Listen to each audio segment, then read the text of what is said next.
आपने सुना होगा डिफॉल्ट हो रहा है या दिवालिया हो रहा है या मेल्टडाउन हो रहा है, वो हो चुका हुआ है। हुकूमत की जमीन पे 1400-1500 कनाल के ऊपर जो है गोल्फ क्लब बने हुए हैं, जिसमें इस मुल्क की अशराफिया जो है वो अपनी शाम बसर करती है, खाना खाते हैं, गप्पे मारते हैं, पाकिस्तान की सियासत के ऊपर डिस्कस करते हैं। सबसे बड़े मामे जो बने हुए हैं सियासत के, वहां पे जाते हैं। इस मुल्क ने जिन सबसे ज्यादा जो फायदे उठाए हैं वो तबकात जो है इन क्लबों में जाते हैं। वजीर दिफा डिफॉल्ट के मामले में अपनी हुकूमत का दिफा न कर सके। सियालकोट में तकरीब से खिताब में ख्वाजा आसिफ ने कहा, पाकिस्तान डिफॉल्ट हो नहीं रहा, हो चुका है। मुल्क दिवालिया हो गया।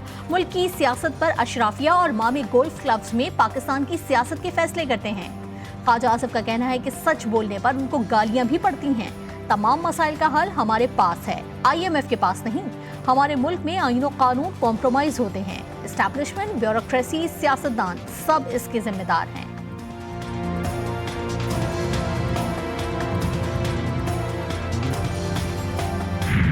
अगर मुल्क डिफॉल्ट कर चुका था तो इन्होंने कौम को, वजीर आजम ने कौम को एतबार भी क्यों नहीं दिया? इसकी वजाहत कौन कर सकता है?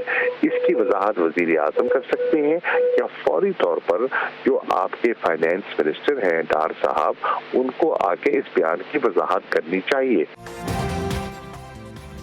PTI रहनुमा ने ख्वाजा आसिफ के बयान को संजीदा मामला करार दे दिया। GTV न्यूज से खुसूसी गुफ्तगू में शामिम कुरैशी का कहना था कि मुल्क डिफॉल्ट कर चुका था तो वजीर आजम ने कौम को एतमाद में क्यों नहीं लिया। ख्वाजा आसिफ मुल्क के वजीर दिफा है। वजीर खजाना सागदार को इनके बयान की वजाहत करनी चाहिए। मजीद कहा, मौजूदा हुकूमत पर अवाम एतमाद नहीं कर रहे। ये लोग इंतखाबात की तरफ जाना नहीं चाहते। इस बात की वजाहत वजीर आजम को भी करनी चाहिए। इमरान खान और उनके साथी मकाफात अमल का शिकार हुए हैं। PTI चेयरमैन जैसे लोगों को एहतसाब से नहीं बचना चाहिए। चीफ ऑर्गेनाइजर मरियम नवाज मुस्लिम लीग नून की सहाफियों से गुफ्तगू बोली, PTI बैंकर से बाहर नहीं निकल रही।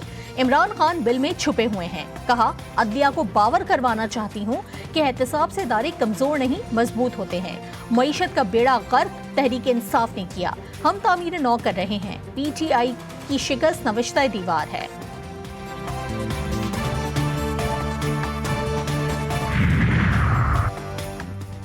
जजेस दबाव को खातिर में लाए बगैर दस्तूर और कानून को बालादस्त बनाए। नून लीग अदलिया पर इल्गार की तारीख रखती है। अदलिया खुसूसन जजेस के खिलाफ घटिया प्रोपेगेंडा शर्मनाक है।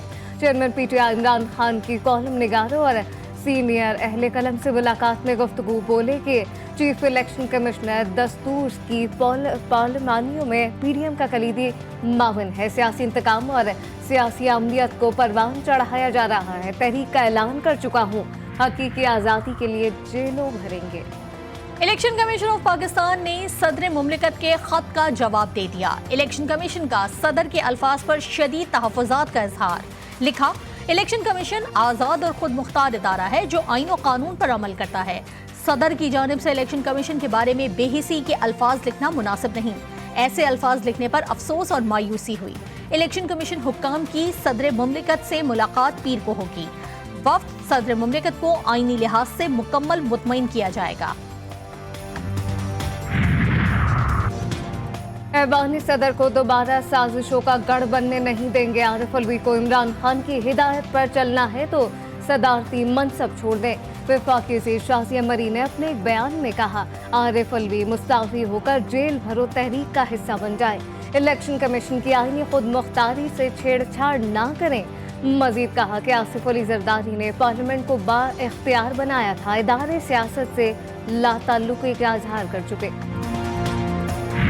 अस्सलाम वालेकुम डॉक्टर साहब, क्या हाल है वालो? जी अल्लाह का शुक्र, बिल्कुल ठीक ठाक। वो चंगी खबर दसो ना, ऑर्डर हो गए ना? नहीं अभी तक नहीं मिले ऑर्डर। इन्होंने इरादा की है, मैं वैसे पूछ रही हूँ। नहीं वो तो सुप्रीम कोर्ट से ऑर्डर होने हैं, वो तो इंशाल्लाह जैसे होंगे तो मिल जाएंगे। हमारे बंदे बैठे हुए हैं वहाँ पर। मुल्क में ऑडियो वीडियो लीक का मौसम फिर शुरू हो गया। साबिक वजीर सेहत पंजाब की ऑडियो सामने आ गई। इमरान खान पर कातिलाना हमले की JIT कन्वीनर गुलाम महमूद डोगर से बातचीत में यास्मीन राशिद इंक्वायरी पर बात कर रही हैं। GTV न्यूज से बात करते हुए डॉक्टर यास्मीन राशिद ने ऑडियो की तस्दीक कर दी। ऑडियो रिकॉर्ड और लीक करने वालों के खिलाफ अदालत का दरवाजा खटखटाने का ऐलान। कहा, फोन टेप करने वालों को अदालत लेकर जाऊंगी।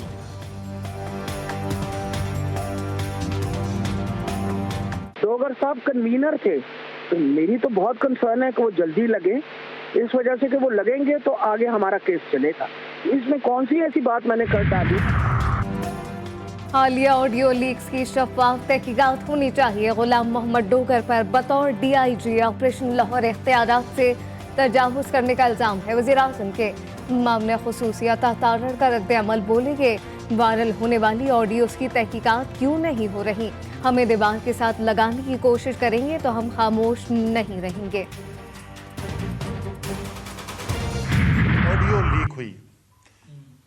अब ये पाकिस्तान के अंदर जो सूरत हाल पैदा हो गई है, जहां कानून की खुल्लम खुल्ला खिलाफ वर्जी की जा रही है, गैर कानूनी बातें जो हैं वो टेप की जा रही हैं, फिर उसके बाद उसकी चेपियां बनाई जाती हैं, कट पेस्ट किया जाता है, उसके ज़रिए हमले किए जाते हैं। हमारी सुप्रीम कोर्ट के अंदर इसकी अपील भी रखी हुई है।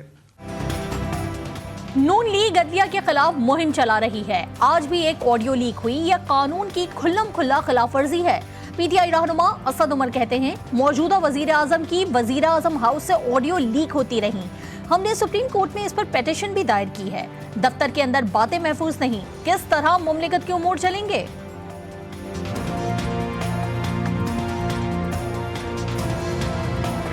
इमरान खान को नाहल करो, उसको जेल में भेजो, उसकी मकबूलियत कम करो। ये चोरों का, डाकुओं का, मनी लॉन्डरों का किंग आसिफ जरदारी ये इलेक्शन से भाग चुके हैं। इन्होंने तय किया है, इन्होंने असल लोगों के साथ बैठ के तय किया है कि ये सूबे और मरकज के इलेक्शन इकट्ठे कराएंगे।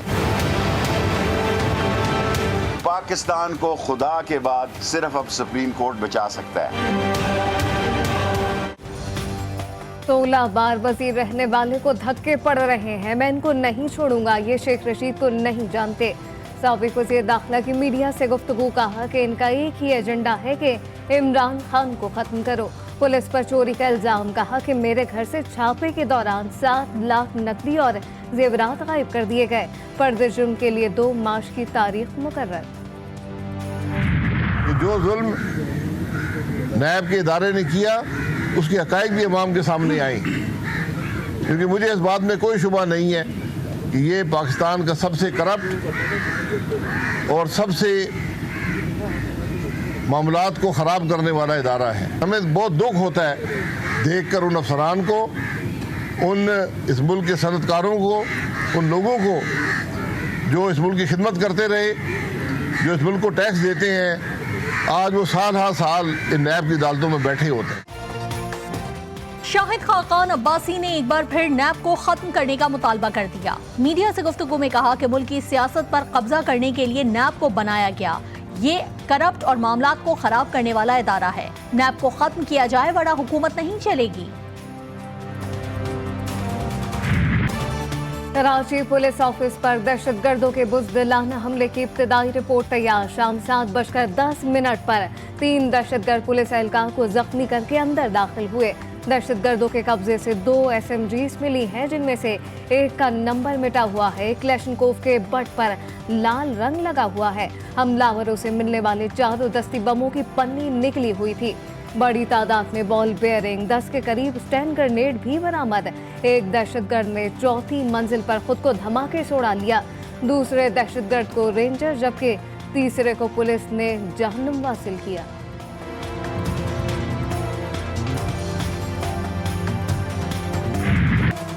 कराची पुलिस ऑफिस पर हमले की तहकीकात में अहम पेशरफ्त। दहशतगर्दों के हमले से मुतालिक 2 CCTV फुटेजेस मंजर आम पर आ गई। पहली फुटेज में दहशतगर्दों के ज़ेरे इस्तेमाल गाड़ी CPO ऑफिस की जानिब जाते देखा जा सकता है, जबकि दूसरी फुटेज में 3 दहशतगर्दों को देखा जा सकता है। तीनों दहशतगर्दों के हाथों में कलाशिनकोव और कमर पर बैग्स देखे जा सकते हैं। महीना तक उन्होंने इस ऑफिस की रेकी की है। जहाँ जहाँ से वो आए हैं वो आम आदमी नहीं आ सकता, और उन्होंने एक एक चीज़ को यहाँ पे देखा है, कहाँ से एंट्री होती है, किस टाइम पे हमारी पुलिस थोड़ी सी रिलैक्स होती है। अब तक की इन्वेस्टिगेशन के मुताबिक वो एक कार में आए और वेल कोऑर्डिनेटेड उन्होंने अटैक किया है, और लगता है यही है कि उन्होंने पहले रेकी की हुई है। टारगेट था वो एडिशनल IG का ऑफिस था, उनके पास कमर्शियल ग्रेड का धमाकेदार मवाद था। पाक फौज और रेंजर्स के दस्ते खेपियों की हिफाजत पर मामूर। DIG साउथ इरफान बलूच ने मीडिया से गुफ्तगू में कहा कि दहशतगर्दों के पास खतरनाक तरीन धमाका खेज मवाद मौजूद था। हदफ एडिशनल IG का ऑफिस था। बाकायदा रेकी करके हमला किया गया। खेपियों हमले में शहीद पुलिस एहलकार गुलाम अब्बास और सईद की नमाज जनाजा अदा कर दी गई।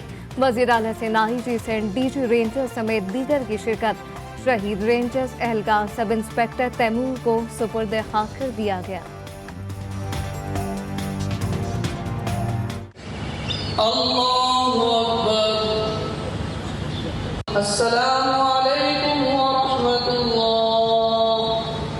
अस्सलामु अलैकुम व रहमतुल्लाह। कराची पुलिस चीफ के दफ्तर पर दहशतगर्दों के खिलाफ कामयाब ऑपरेशन। सदर मुमलिकत आरिफ अलवी की जिना अस्पताल में जख्मी एहलकारों की अयादत। तमाम जख्मियों की जल्द सेहतयाबी के लिए दुआ। वजीर आजम शहबाज शरीफ का वजीर आला सिंध मुराद अली शाह को टेलीफोन। बरवक्त कार्रवाई, मौके पर रहने पर मुराद अली शाह के जज्बे की तारीफ। ऑपरेशन में जामे शहादत नोश करने वाले एहलकारों के वर्सा को शुहदा पैकेज देने का भी ऐलान। साबिक वज़ीर आज़म इमरान खान की कराची पुलिस ऑफिस में दहशतगर्द हमले की मजम्मत। बयान में कहा, एक बार फिर हमारी बहादुर पुलिस को टारगेट किया गया। रियासत में इंसदादी दहशतगर्दी पॉलिसी वाज़ेह नहीं। दहशतगर्दी में अचानक तेजी इंटेलिजेंस की नाकामी है। कराची पुलिस ऑफिस पर हमला। अमेरिका ने अपने शहरियों के लिए ट्रैवल एडवाइजरी जारी कर दी। अपने शहरियों को मुतासरा इलाके में जाने से एहतियात बरतने की हिदायत। वाक़े की शदीद मजम्मत करते हैं। नेट प्राइस ने कहा कि तशद्दुद किसी भी चीज़ का जवाब नहीं, इसे रुकना चाहिए। दहशतगर्दी के खिलाफ जंग में पाकिस्तान के साथ हैं।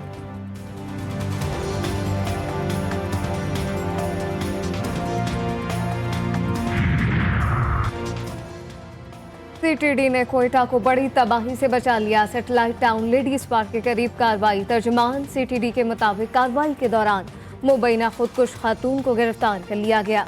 खातून के कब्जे से खुदकुश जैकेट बरामद। जैकेट में 4 किलोग्राम धमाके खेज मवाद मौजूद था। तुर्की और शाम में हर गुजरते दिन के साथ ज़मी बोस इमारतों में जिंदगी की उम्मीदें दम तोड़ने लगीं। वज़ीर आज़म शहबाज शरीफ का तुर्क मीडिया को खुसूसी इंटरव्यू। कहा, हुकूमत और अवाम की जानिब से तुर्किया के मुतासरा खानदानों से ताज़ियत करता हूँ। पाकिस्तान पहला मुल्क है जो तुर्किया में बदतरीन ज़लज़ले के बाद मदद को पहुँचा।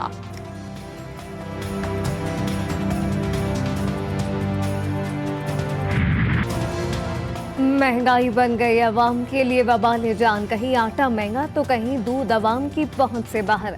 यूटिलिटी स्टोर पर ब्रांडेड अशिया की कीमतें बढ़ा दी गई अवाम की जानिब से।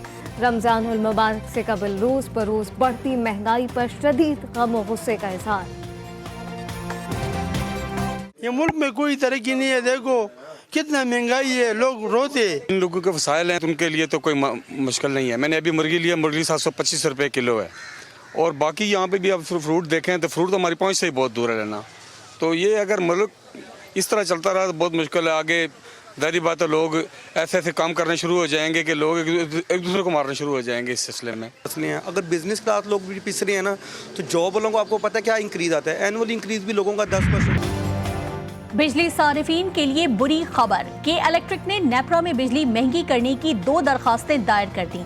जनवरी के FCA की मद में 2 रुपये 69 पैसे, सहमाही एडजस्टमेंट की मद में 7 रुपये 36 पैसे फी यूनिट बिजली महंगी करने की दरखास्त। मंजूरी की सूरत में सारिफीन पर 3 अरब से ज्यादा का बोझ पड़ेगा। नेपरा 28 फरवरी को समाप्त करेगी।